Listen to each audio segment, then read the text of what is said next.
वो नारी कभी बेधव्य नहीं हो सकती जो शंकर की भक्ति में डूबी हुई। कोई कहते हैं महाराज जी क्या विधवा नारी सोमवार व्रत कर सकती है? क्यों नहीं। बिंदुक मर गया, बिंदुक के प्राण छूट गए, चंचुला देवी अकेली कैलाश धाम पर चली गई। हाथ जोड़कर चुप होकर बैठी थी। पार्वती जी ने पूछ लिया तू मौन क्यों है कैलाश पर? और मौन? शिव महापुराण की कथा में कोई आए मौन होकर नहीं। गुमशुदा तलाश केंद्र की तरह मत आना जिस किसी ने मार ठोक के बिठाया हो तुमको। शिव महापुराण की कथा में जब भी जाना इतने प्रसन्न होकर जाना कि मेरे बाबा से मिलने जा रही हूं, अपने मायके अपने पिता से मिलने जा रही हूं।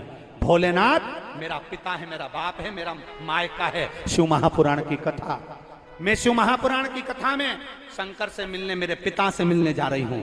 और एक बेटी अपने बाप से अपने दिल की बात कहने जा रही है।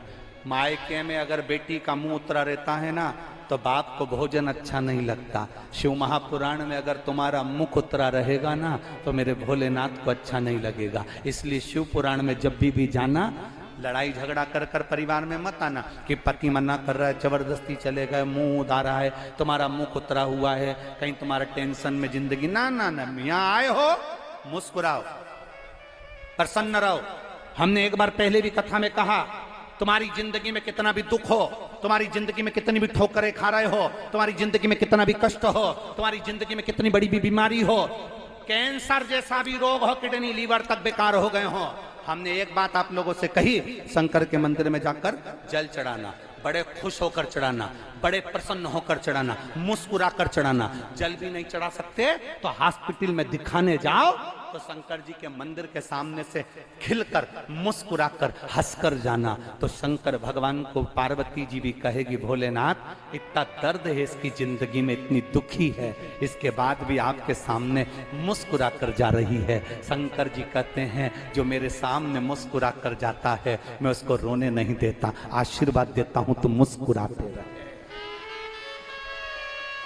मैं उसको रोने नहीं देता, उसको मुस्कुराने का वर प्रदान करता हूं कि तुम मुस्कुराते रहे।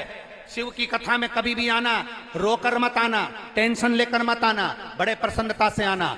बड़ी बीमारी है ना, रोग है ना, किडनी लीवर डायलिसिस चल रहा है ना, तकलीफ ज्यादा है ना, शंकर की भक्ति में आए हो, शंकर का गुणगान करने आए हो, उसकी कथा सुनने के लिए आए हो। और फिर निवेदन करूंगा भगवान घर में रहना पसंद नहीं करता, शिव महापुराण से जाना तो भोलेनाथ को दिल में बिठा कर ले जाना, वो सब कुछ कर देगा। क्यों रोए हम आपसे पूछें, आपका सिर दुख रहा है, आप अपनी बहू से कहोगी मेरा सिर बहुत दुख रहा है बेटा, मेरा सिर बहुत दुख रहा है बेटा, मेरा सिर बहुत दुख रहा है बेटा। बहू क्या करेगी? पानी लाएगी, गोली देगी, बोलो बोलो जम के देगी ना, पानी भी लाएगी ना, गोली भी देगी ना। तुम्हारे कहने से बहू से कह दोगी तो क्या तुम्हारा सिर का दर्द आधा हो जाएगा क्या? अरे बोलो तो जम के।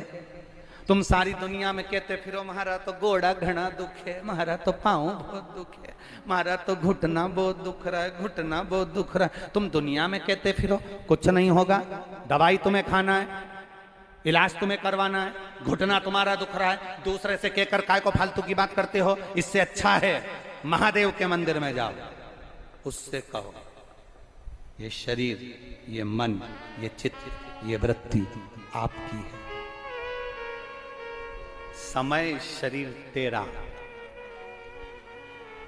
बाबा ए शंभो, ए मेरे भोलेनाथ, ये शरीर को पलंग पर मत पटक देना कि तेरा मंदिर छूट जाए।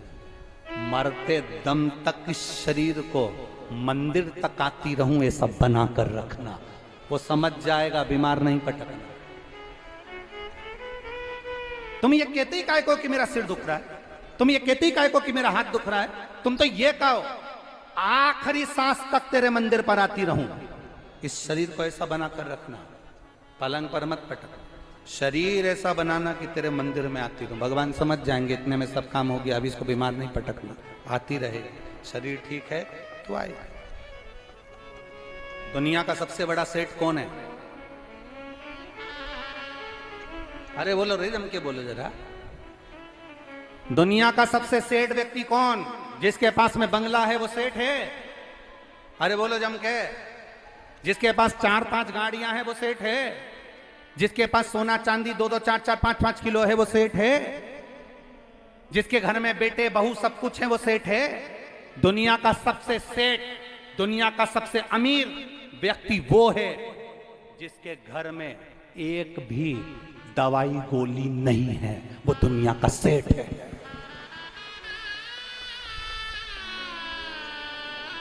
धन से कोई सेठ नहीं है। करोड़पति व्यक्ति भी अगर रात्रि को नींद की गोली खाकर सो रहा है तो दुनिया का सबसे गरीब व्यक्ति है। और ठेले पर सोने वाला, रोड पर सोने वाला, आराम से रोड पर सो रहा है और बिना नींद की गोली खाए सो रहा है, तो समझ लेना दुनिया का सबसे बड़ा सेठ है। इसको गोली दवाई की जरूरत नहीं है।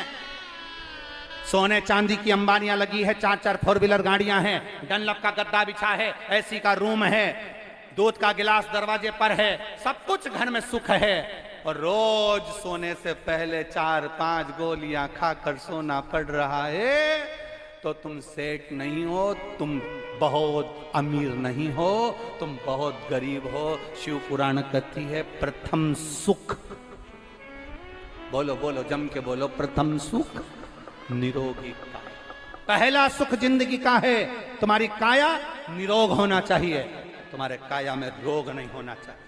तुम सेठ हो, तुम धनपति हो, अगर तुम्हारी घर में दवाई गोली नहीं चल रही। आप में से जितने भी लोग आए हैं, अगर नींद की गोली नहीं खाते हैं तो दुनिया के सबसे बड़े सेठ आप हो। भगवान से कहना ये नींद की गोली खाने की कभी जरूरत ना पड़े, ऐसी कृपा कर। अगर नींद की गोली खा रहे हो तो गरीब हो, और अगर नींद की गोली नहीं खा रहे हो तो सेठ हो।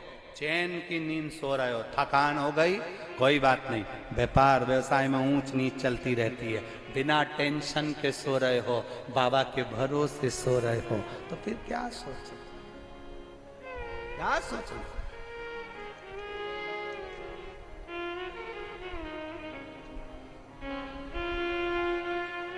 फिर क्या विचार करो। तो कहे